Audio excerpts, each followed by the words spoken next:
tempos atrás, um texto maravilhoso sobre Jesus Cristo, atribuído a James Francis, ficou famoso sob o título Uma Vida Solitária. Ele diz assim: Eis um homem que nasceu num vilarejo quase desconhecido, filho de uma mulher humilde. Cresceu noutra vila, trabalhou numa carpintaria até completar os 30 anos e então, durante 3 anos, foi um pregador itinerante. Nunca possuiu um lar, nunca escreveu um livro, nunca ocupou uma posição de destaque. Nunca teve uma família, nunca foi à universidade, nunca pisou numa cidade grande, nunca esteve a mais de 300 quilômetros distante do lugar onde nasceu. Nunca fez alguma coisa daquelas que geralmente andam juntas com a grandeza. Nada tinha para apresentar como credenciais além de si mesmo. Ainda jovem, a maré de oposição pública se voltou contra ele. Seus executores sortearam entre si a única coisa que ele possuía na terra, uma capa. Quando morreu, foi tirado da cruz e sepultado no túmulo de um amigo movido por piedade que havia lhe cedido aquele lugar. 19 longos séculos se passaram e hoje ele é a figura central da raça humana, o líder da marcha e do progresso. Todos os exércitos que já se puseram em marcha, todas as esquadras que já se construíram, todos os parlamentos que já existiram e todos os reis que já governaram, tudo isso junto não tem afetado a vida do homem sobre a terra de um modo tão poderoso como tem feito aquela única vida solitária. Lindo, profundo e piedoso para os que creem em Jesus, eu reconheço. Porém, nem todos veem Jesus de Nazaré assim. Christopher Hitchens, um dos mais aclamados apologistas ateus da atualidade que já faleceu, escreveu um pouco antes da sua morte acerca da altamente questionável existência de Jesus.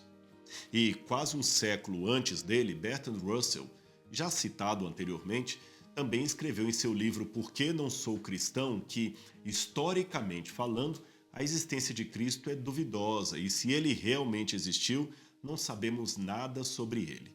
Portanto, dizia Russell, não me preocupo com o aspecto histórico. Contrariando, porém, a desconfiança de Hitchens, Russell e companhia, a maioria dos historiadores modernos, inclusive muitos agnósticos e ateus e não cristãos, admite, sem reservas, que Jesus existiu na história. A sua historicidade é confirmada por autores clássicos da antiguidade, nomes como Tácito, Suetônio, Flávio Joséfo, Plínio e vários outros. F. Bruce, professor e catedrático da Universidade de Manchester, na Inglaterra, corretamente afirmou que alguns escritores podem brincar com a ideia fantasiosa de um mito de Cristo, mas não podem fazê-lo com base nos dados históricos. A historicidade de Cristo é tão axiomática para um historiador desprovido de preconceitos como é a historicidade de Júlio César. Não são os historiadores que propagam as teorias a respeito de um mito de Cristo. E de fato, um livro que balançou o mundo da crítica nos últimos anos foi o lançamento de Bart Ehrman intitulado Jesus Existiu. Nele, o autor, que além de historiador e especialista em crítica textual, é definitivamente cético em relação a milagres, transcendentalidade, divindade de Jesus e coisas do gênero, ele mesmo surpreendeu seu público ao fazer uma defesa vigorosa, eu diria, da realidade histórica de Jesus. Reunindo evidências dentro e fora da Bíblia, Bart Ehrman aborda os principais problemas que envolveriam a historicidade de Jesus e confronta com veemência o que ele chama de argumentos míticos sobre o assunto. O curioso, voltando a falar de Bertrand Russell, o aclamado filósofo do ceticismo, é que ele não apenas duvidou da existência de Jesus, como sugeriu alguém mais apropriado para ocupar o lugar de Jesus na história. E o seu nome? Pitágoras. Isto mesmo. Nas palavras de Russell, Pitágoras foi, intelectualmente falando, um dos homens mais importantes e influentes da história. O seu entusiasmo por Pitágoras chega a tal ponto que Russell diz que tanto a sabedoria do filósofo grego quanto em sua tolice, ele, e não Jesus, é que merecia a atenção do homem moderno. E Russell não estava sozinho, muitos eruditos de seu tempo acreditavam, de fato, que Pitágoras teria sido o primeiro a desenvolver a noção de que os números são a essência da realidade. Assim, se quiséssemos compreender a estrutura da natureza, o funcionamento das coisas, bastaria explorarmos a relação entre os números, ou seja, Pitágoras é aquele que tem atribuído a si o título de o pai da ciência. O único problema é que quase certamente nada disso é verdade. Diferente do que as investigações históricas revelaram sobre Jesus, uma considerável parte dos acadêmicos hoje nutre sérias dúvidas quanto à existência histórica de Pitágoras. E mesmo aqueles que apontam Pitágoras como alguém que realmente existiu no passado, estes definem que ele seria apenas o criador de uma seita no sul da Itália que especulava sobre a mística dos números e que não teria nenhuma apresentação científica da realidade. Então, nesse momento que a gente descobre isso sobre Pitágoras, é hora de honestamente fazermos perguntas à teoria de Russell, já que ele usava isso para negar a genialidade e a história real de Jesus Cristo. Agora, por que então que ele enaltecia Pitágoras, que é tido como lendário, e desprezava Jesus, que era tido como histórico? Seria esse um arrazoado lógico ou puro preconceito de Russell? Amenizando um pouco a história, o físico ateu Marcelo Geisler, que, como eu falei, também é ateu e não acredita em Deus, escreveu um comentário citando parte do seu próprio livro A Dança do Universo, no qual ele afirma que a lenda e o suposto legado de Pitágoras poderiam ser resolvidos da seguinte maneira: o poder de um mito não está em ele ser falso ou verdadeiro, mas em ser efetivo. Não é tão importante se foi ou não Pitágoras o criador dessa relação entre os números e a natureza. O mito inspirou grandes pensadores, de Copérnico e Kepler a Einstein, e influencia até hoje na busca de uma descrição unificada da realidade física baseada na geometria. Pode até ser, mas para mim esta é a diferença racional entre a proposta cristã e algumas proposições do ceticismo. Segundo o arrazoado de Geisler, não há problemas em basear a geometria e a ciência moderna num mito ou numa figura lendária, mas isto não vale para a racionalidade do cristianismo. Para nós, se Jesus não existiu ou se ele não foi aquilo que os evangelhos disseram, tudo o mais que se relaciona com a fé cristã também não terá sentido. Em outras palavras, o teorema de Pitágoras sobrevive sem Pitágoras, ou pode até se basear no mito de Pitágoras, mas o evangelho não sobrevive sem Jesus. Ou seja, não basta para o cristão que Jesus tenha sido um mito que inspirou muitos pensadores. Se a vida de Jesus, conforme narrada nos evangelhos, não existiu, então, como escreveu o apóstolo Paulo, nós somos os mais infelizes de toda a humanidade. Por isto, não basta apenas dizer que Jesus existiu. É preciso também que se tenha em conta se ele realmente foi do jeito que a Bíblia descreveu. Nisto, eu posso citar a conclusão de outro cético, que, aliás, foi o mentor intelectual de muitas ideias de Bertrand Russell. O seu nome? John Stuart Mill, um dos mais influentes pensadores e economistas britânicos do século XIX. Sobre Jesus, no entanto, Stuart Mill teve uma compreensão diametralmente oposta ao do seu pupilo, digamos assim. Ele afirmou que Jesus era a maior prova de sua existência. Confuso? Eu vou explicar, não é tanto não. O que Stuart Mill queria dizer é que se Jesus não existisse, nem nós, nem os seus discípulos teríamos condições de inventar um personagem assim. Em seu livro Natureza, a utilidade da religião e teísmo, encontramos a seguinte nota acerca de Jesus Cristo. É muito esclarecedor o que ele disse.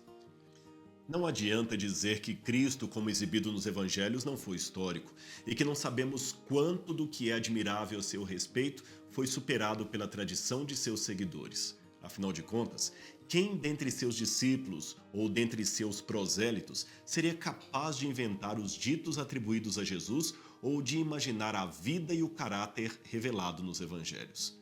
Certamente não os pescadores da Galileia, como certamente não o apóstolo Paulo, cujo caráter e idiosincrasias eram de um tipo totalmente diferente. Menos ainda os primeiros escritores cristãos, nos quais nada é mais evidente do que o bem que estava neles. Tudo derivou, como eles sempre professaram que foi derivado, a partir de fontes. Incrível, não é mesmo?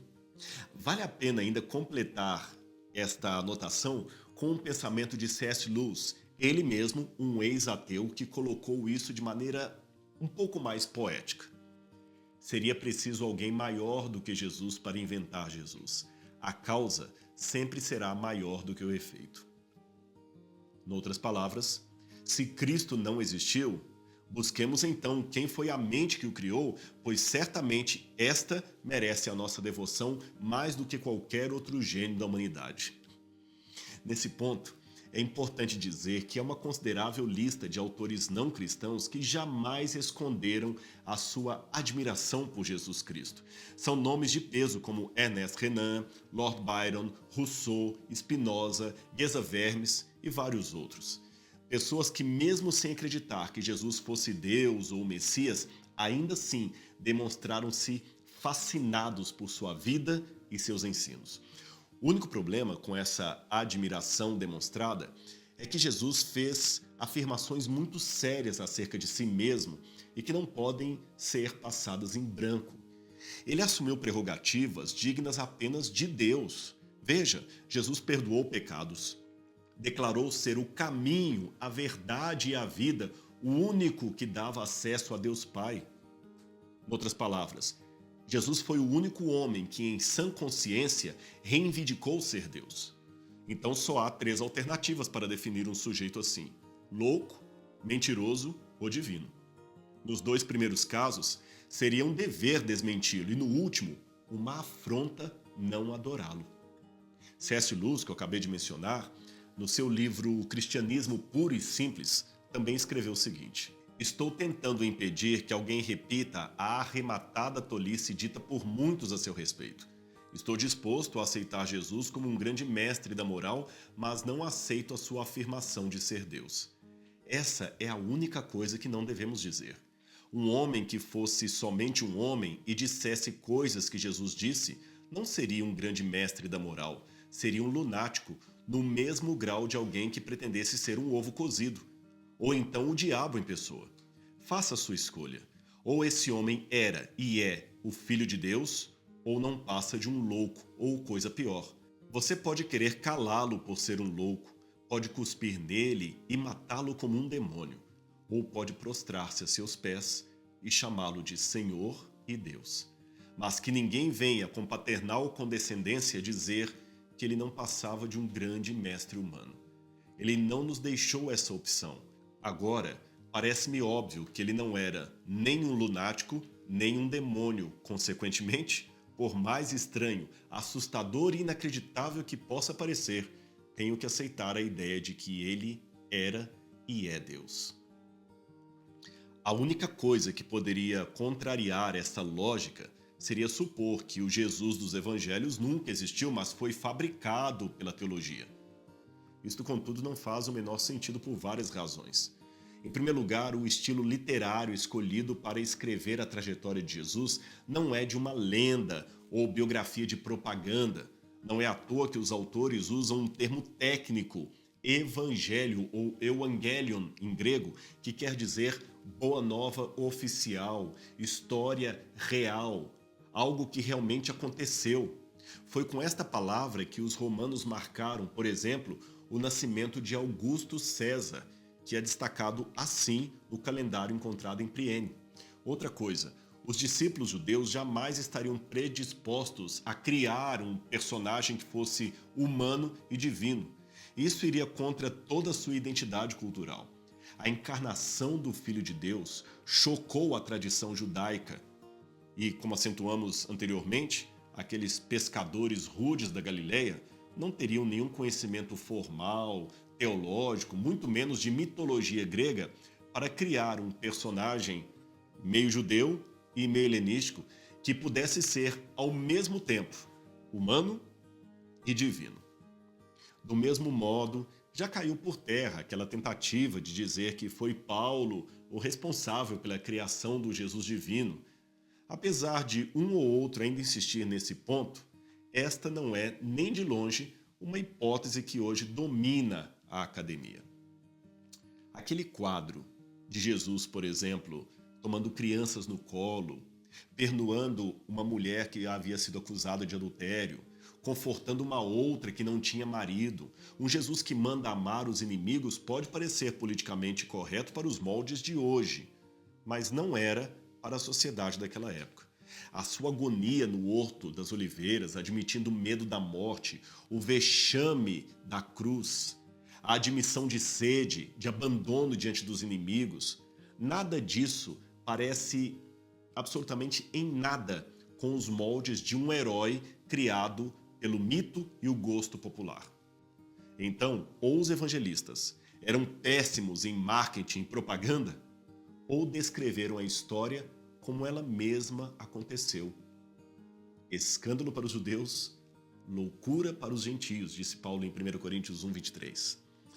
Jesus de Nazaré teve mais impacto na história do que qualquer outra pessoa, qualquer outro que caminhou na face da terra. Aliás, num livro publicado em 2013 pela Universidade de Cambridge, Stephen Sieka, professor de ciências da computação na Stony Brook University, junto com Charles Ward, que era engenheiro da equipe de classificação da Google, eles dois juntos criaram um complexo programa de cálculos e algoritmos, avaliando mais de 800 mil nomes da história, para concluir, com a ajuda dos computadores, é claro, que Jesus, com efeito, é o personagem mais influente da história humana.